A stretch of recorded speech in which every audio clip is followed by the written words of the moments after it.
Hello, wonderful listeners. This is Dr. Andrea Medina, your host, and today we have a very important topic at Living the Journey, the podcast.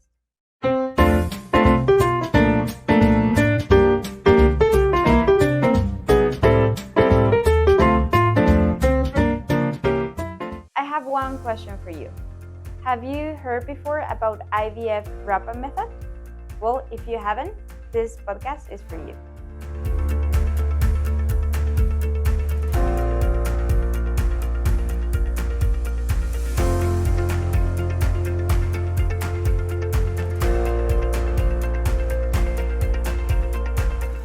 ROPA might sound like a fancy acronym, but for no.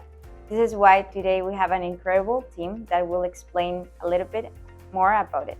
Let's welcome Dr. Isabel. Thank you. Dr. Isabel, what is the ROPA method and how does it work? As a definition, the ROPA method is the reception of eggs of the partner. It's a method for achieve the pregnancy in women of the same gender, in which one is the donor of eggs and the other one is the receptor. So in this way, both women are involved in the process. Okay, and doctor, how does ROPA differ from traditional IVF? In ROPA method, we need an sperm donor. However, during the IVF process, both women are active and it makes incredible. Okay, and who is a good candidate for ROPA method? Couples of the same sex that want to achieve the pregnancy. What are the benefits of this method? There are many benefits. The first one, both women participate. The second one, we can perform the fresh embryo transfer during the same cycle, because at the same time that we are preparing the lining of the uterus of the receptor, we can start the stimulation of the donor. So we can perform all process during the same cycle. The third one is the genetical material. Since the egg donors contain the genetical of one of the women, at the moment that we put the embryos inside the uterus of the receptor, the baby will share with the mom the blood and the nutritional substance. And what would you tell that are the risks about this method? There are not really adverse effects. It's the same that in a traditional IVF. If the donor have risk of hyperstimulation or something, we can avoid with a special medication. How long does this procedure take? Around 2 to 3 weeks in total. What is the ovarian stimulation process for the genetic mother? We need to start the medication of the stimulation during the first day of the cycle. So then we will apply the injection around 12 days. When the size of the follicles measure around 18 to 20 millimeters, we give the trigger shot, and 35 hours later is the egg retrieval. Thank you, Dr. Isabel. We will see you in the next episode for sure. Thank you, Dr. Andrea. It's a pleasure to be here again.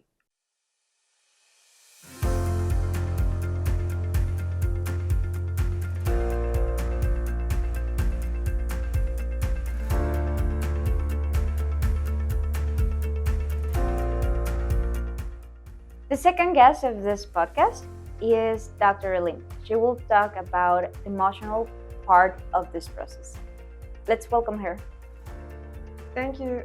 Thank you so much to you for inviting me. I'm very happy to be here again. Dr. Aline, I have a question for you. How can we decide who will be the genetic mother and who will be the gestational mother?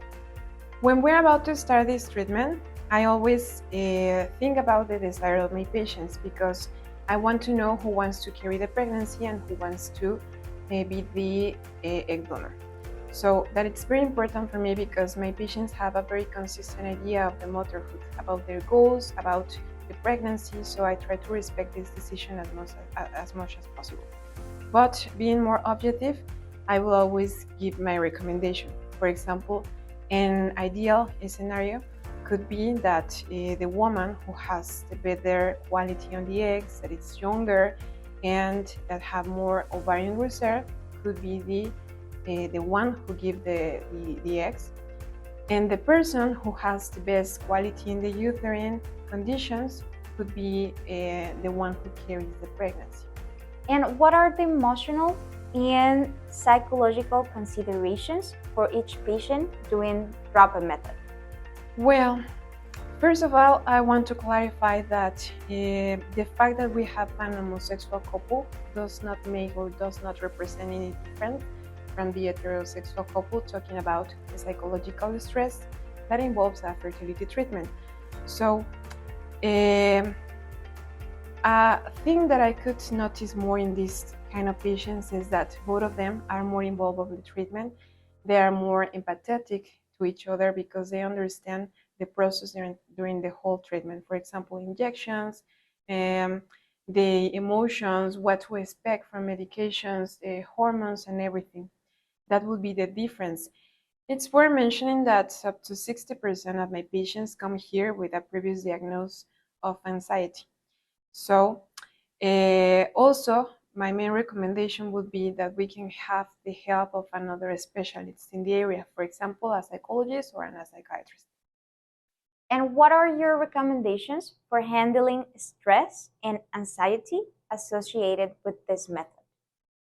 Well, me as an infertility doctor, I think that a good way to help them with that is to try to explain as much as possible the whole process, to clarify all the questions that they could have, and be very honest about the possibilities that my patients have in their treatment.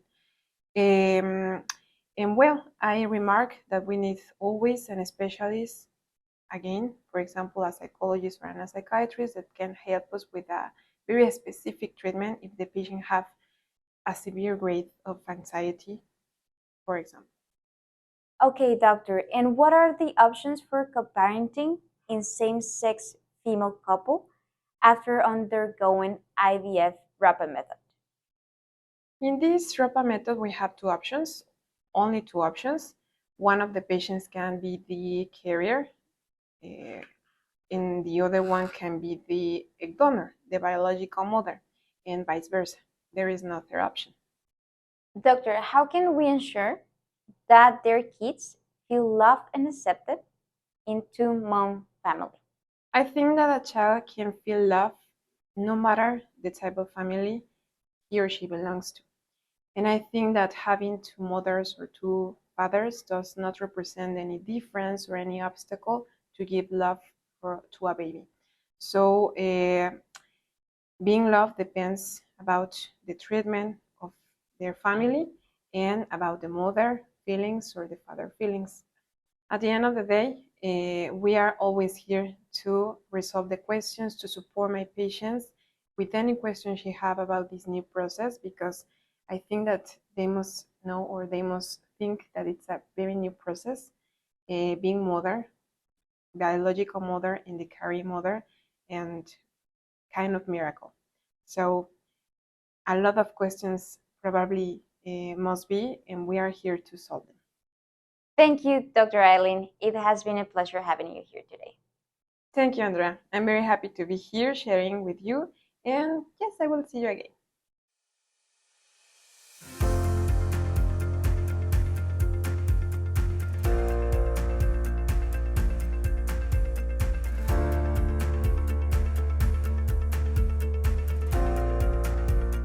Our next and last guest is Carla from the IVF laboratory. Let's welcome embryologist Carla. Thank you so much for the invitation again. All right, Carla, so let's start. What does ROPA stand for in the context of IVF? Okay, ROPA means reception of oocytes from partner in the context of the IVF treatment.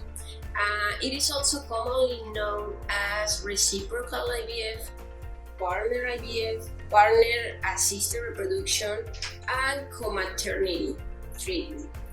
And it's a special method designed for lesbian couples or female couples where one of the patients gives the eggs and the other carries the pregnancy. What is the success rate of this method? Overall, this method has shown promising results. Nevertheless, the success rate can be different from one patient or one couple from another. The factors that are important here is the health of the patient that is going to carry the pregnancy, the quality of the sperm, but especially the maternal age, means the age of the patient that is going to provide the eggs. The idea is to discuss the individual expectation with the fertility doctor. At LIV Fertility Center, our doctors are going to explain your success rate depending or once the doctor review the testings and do the consultation. In general, it can be above the 60%. How do you determine the number of embryos that you will transfer? Okay, the number of embryos to be transferred is usually decided taking into account the number of embryos that we have obtained from the IVF cycle, the quality of the embryos, and the day in which the embryo transfer is going to take place. At LIV, we are trying always to take the embryos to the ultimate stage of development, means blastocyst stage or day 5.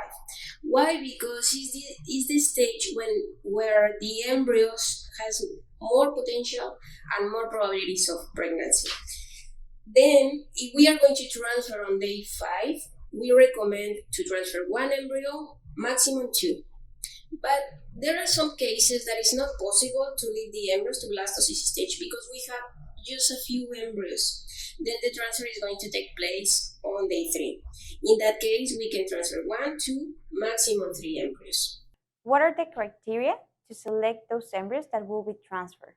The embryo selection criteria are the same in all IVF methods. I mean, if it's a reciprocal IVF, if it's an egg donation, or without eggs, among others.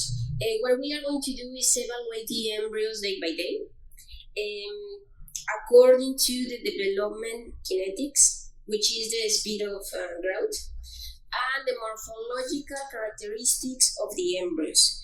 With this information, we give a grading to each embryo.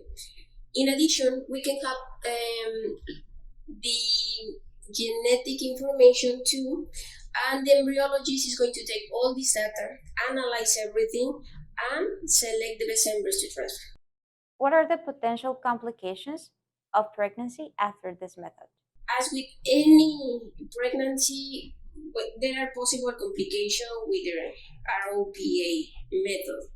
At LIV, our doctors is going to give you or is going to give our patients what care they should follow after the pregnancy is achieved. What is very important and we highly recommend is after they arrive home, find an OB/GYN because this is very important.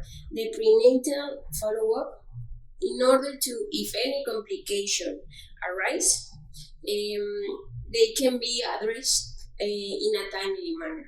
How is the selection of the sperm sample in ROPA method? Right.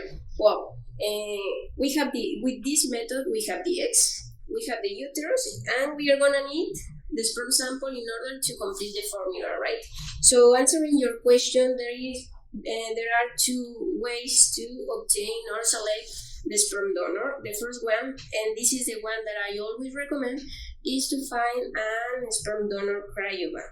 Why? Because at the end, the cryobank is going to select very well the donor. Healthy, the quality of the sample, all the testing are going to be done. So this is the first option that we recommend. At LIV, we have a sperm donor database. So our cryobank coordinator can help and support our patients in the whole selecting process. Another option that our patient commonly seek is a known or identified sperm donor. This is usually a friend or someone they know, and in this case, the donor must be undergone a sperm sample, a sperm analysis, a consultation, and certain testings like the infection testings. This method actually is one of my favorites because the biological barrier that impedes that a female couple have a baby can be crossed with this assisted reproduction technique and give your patient the opportunity to achieve their dream to become mothers. Thank you, Carla, for being here. Yeah, see you on the next year, right?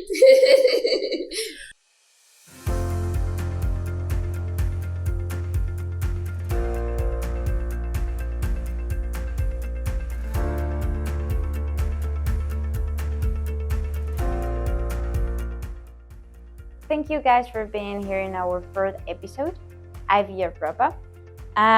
Huge thanks to our fabulous guests, Dr. Isabel, Dr. Aline, and embryologist Carla. It has been a pleasure today. If you have more questions about ROPA method, you can subscribe to this YouTube channel or you can contact us. We wish you the best for this holiday season and we will see you until next year.